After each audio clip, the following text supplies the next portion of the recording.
Good morning बच्चों। कल हम लोगों ने पढ़ा था प्रत्यास्थ स्थितिज ऊर्जा, गुरुत्वीय स्थितिज ऊर्जा। आज हम पढ़ेंगे स्थिर स्थिर वैद्युत स्थितिज ऊर्जा। तो स्थिर वैद्युत स्थितिज ऊर्जा क्या होती है कि जो हमारे आवेश के निकाय होते हैं, मतलब कि जो हमारे चार्ज पार्टिकल्स होते हैं, जैसे प्रोटॉन और इलेक्ट्रॉन, इनका जो निकाय होगा वो उनमें भी स्थिर वैद्युत स्थितिज ऊर्जा होती है। उसमें जो स्थितिज ऊर्जा होती है उसको कहते हैं स्थिर वैद्युत स्थितिज ऊर्जा।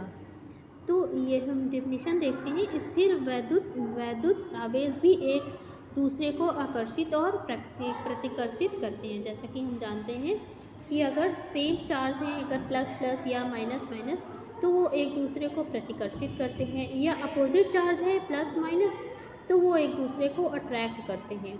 अगर वो प्लस प्लस पॉजिटिव है या माइनस माइनस है, तो अगर उन दोनों को एक दूसरे के करीब लाना है, या एक दूसरे के उनको प्लस प्लस को हमें एक दूसरे के करीब लाना है। ये मान लो प्रोटॉन है, प्लस प्लस वाला। अगर इनको एक दूसरे के करीब लाना है तो हमें एक वर्क करना पड़ेगा, हमें फोर्स लगानी पड़ेगी, मतलब इनके प्रतिकर्षण बल के विरुद्ध हमें एक कार्य करना पड़ेगा, जो इसमें स्थिर वैद्युत स्थितिज ऊर्जा के रूप में संचित हो जाएगा। इसी तरह इलेक्ट्रॉन पर माइनस माइनस चार्ज होता है। अगर इन दोनों को एक दूसरे के करीब लाना है तो एक वर्क करना पड़ेगा, एक कार्य करना पड़ेगा, जो इनके अंदर स्थिर वैद्युत स्थितिज ऊर्जा के रूप में संचित हो जाएगा।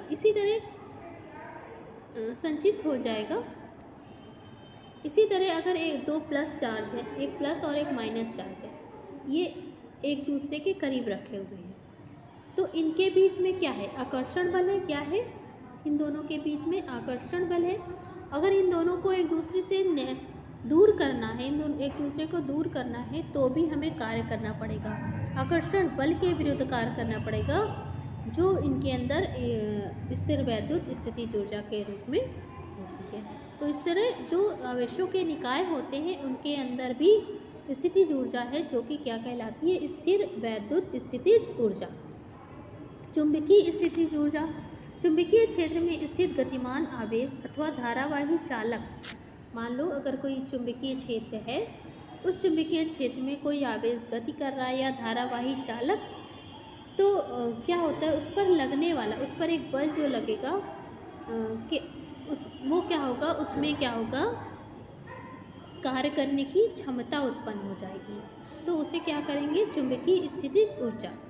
चुंबकीय क्षेत्र में स्थित किसी गतिमान आवेश अथवा धारावाही चालक पर लगने वाले चुंबकीय बल के कारण उसमें कार्य करने की क्षमता उत्पन्न हो जाती है, जो कि क्या कहलाती है? चुंबकीय स्थितिज ऊर्जा। और रासायनिक ऊर्जा क्या होती है? बहुत सारे ईंधन होते हैं, जैसे पेट्रोल, डीजल, मिट्टी का तेल और बहुत सारी गैसेस। इनके अंदर भी एक स्थितिज ऊर्जा संचित रहती है, जिसको कहते हैं रासायनिक ऊर्जा, रासायनिक स्थितिज ऊर्जा।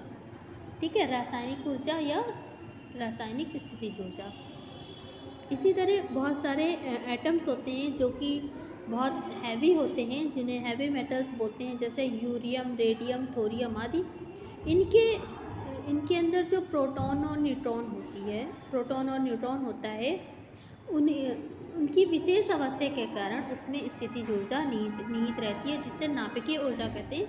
कि जब उनका नाभिक टूटता है तो एक नया तत्व फॉर्म होता है, और उनके टूटने से एनर्जी बाहर आती है, जिसे हम क्या कहते हैं? नाभिकीय ऊर्जा। परमाणु बम, हाइड्रोजन बम, सूर्य तथा नक्षत्रों में नाभिकीय ऊर्जा का रूपांतरण प्रकाश व ऊष्मा के रूप में होता रहता है।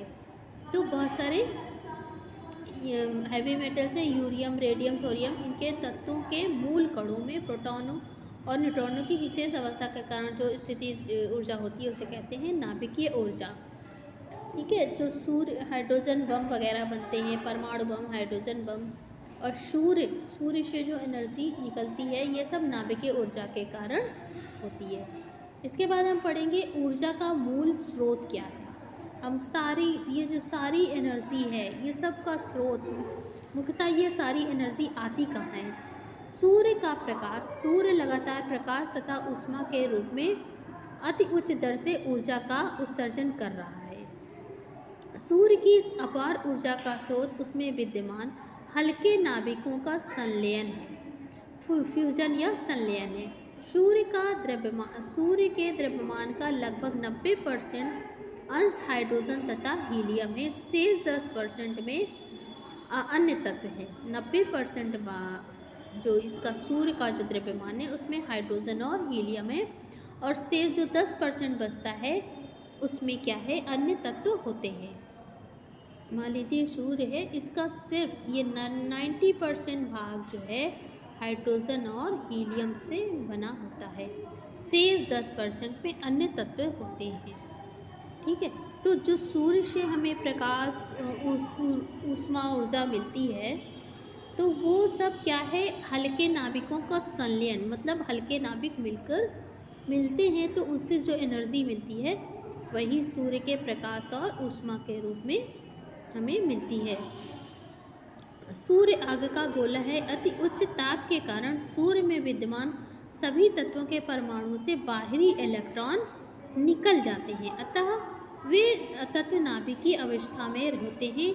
इन नाभिकों का वेग इतना अधिक होता है कि उनके परस्पर टकराने से उनका संलयन स्वतः होता रहता है। इस अवक्रिया में द्रव्यमान की कुछ क्षति हो जाती है और यह द्रव्यमान क्षति ऊर्जा के रूप में बदल जाती है। इस प्रकार अपार ऊर्जा उत्पन्न होती रहती है। सूर्य क्या है, एक आग का गोला है और उसका ताप अत्यधिक है। तो अत्यधिक ताप के कारण जो उसमें हल्के तत्व विद्यमान हैं वो क्या होते हैं, नाभिकीय अवस्था में होते हैं। उनसे इलेक्ट्रॉन क्या होता है, उन तत्वों से इलेक्ट्रॉन बाहर निकल जाता है। जैसा कि हमने बताया था कि अगर मान लो कोई तत्व का परमाणु है, उससे ये इलेक्ट्रॉन बाहर निकल जाए तो क्या बचेगा, खाली नाभिक बचेगा। तो अत्यधिक ताप में सूर्य का ताप बहुत ज़्यादा होता है, जिसके कारण उसके अंदर जो भी तत्व हैं उनके इलेक्ट्रॉन निकल जाते हैं और एक नाभिक बचता है। और ये नाभिक क्या होते हैं, परस्पर क्या होते हैं, एक दूसरे से टकराते रहते हैं, संलयित होते रहते हैं। टकराकर वो संलयित हो जाते हैं, मतलब मिल जाते हैं, एक दूसरे से मिलकर एक नए तत्व का निर्माण करते हैं। जो इस अपक्रिया में द्रव्यमान की कुछ क्षति हो जाती है। जो द्रव्यमान की क्षति होती है वो ऊर्जा के रूप में बदल जाती है। इस प्रकार जो है, जो ऊर्जा हमें अपार ऊर्जा जो मिल रही है सूर्य से लगातार, वो इसी द्रव्यमान क्षति के कारण ही होती है। ठीक है, इसके बाद नेक्स्ट टॉपिक हम कवर करेंगे, गुरुत्वीय स्थितिज ऊर्जा की माप हम कैसे करते हैं। गुरुत्वीय स्थितिज ऊर्जा की माप हम देखेंगे कैसे करते हैं। बहुत सरल सा छोटा सा टॉपिक है, इसको हम देख लेते हैं। जैसे कि गुरुत्वीय स्थितिज ऊर्जा की माप हम कैसे करेंगे। गुरुत्वीय स्थितिज ऊर्जा का मतलब क्या होता है, जैसे कि अभी हमने पहले बताया था कि अगर कोई पिंड है और उस पिंड को, मतलब कोई बॉडी है, उस बॉडी को अगर हम पृथ्वी तल से ऊपर की ओर ले जाते हैं तो हमें क्या करना पड़ता है, गुरुत्वीय बल के विरुद्ध एक कार्य करना पड़ता है।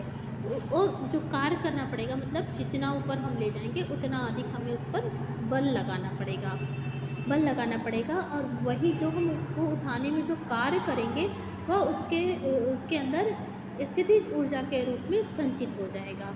उस स्थितिज ऊर्जा की माप हम कैसे करेंगे, ये हम देखते हैं कि हमने इसको पहले भी पढ़ा है कि वस्तु का जो भार होता है वो क्या होता है, m/g। भार मतलब जो पृथ्वी वस्तु का द्रव्यमान गुणे गुरुत्वीय त्वरण। एक कोई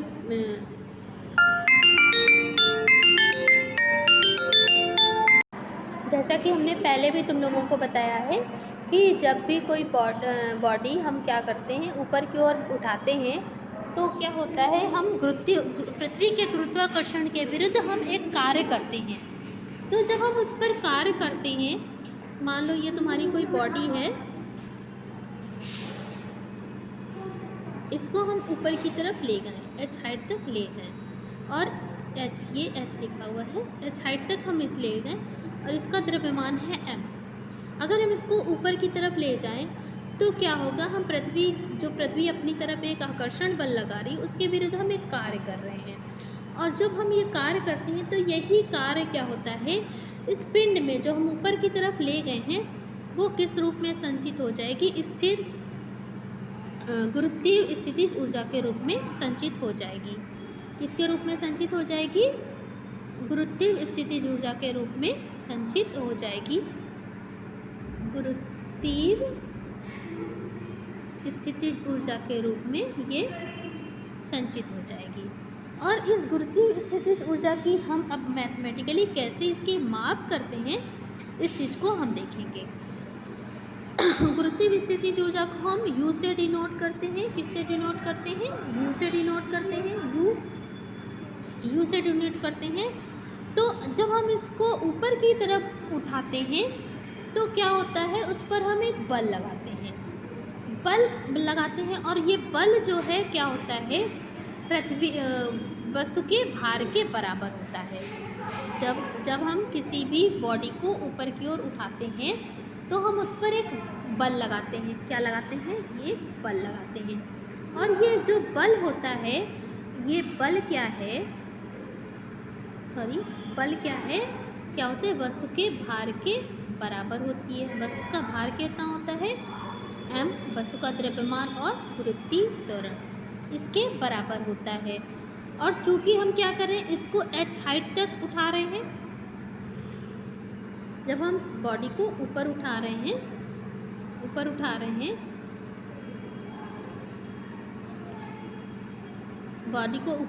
तो हम एक बल लगा रहे हैं।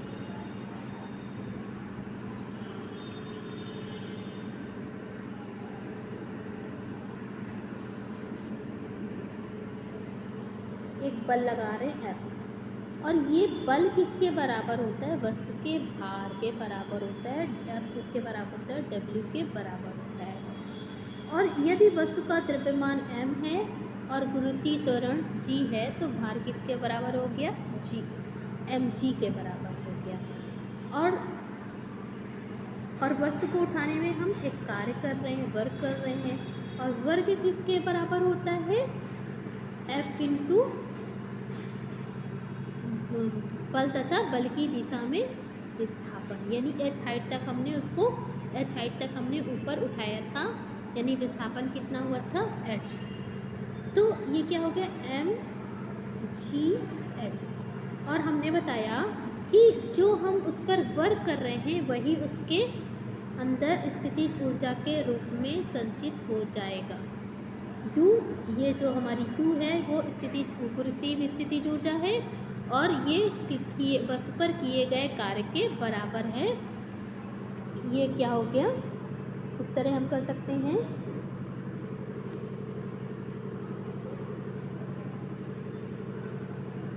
F किसके बराबर है, W के भार के बराबर है।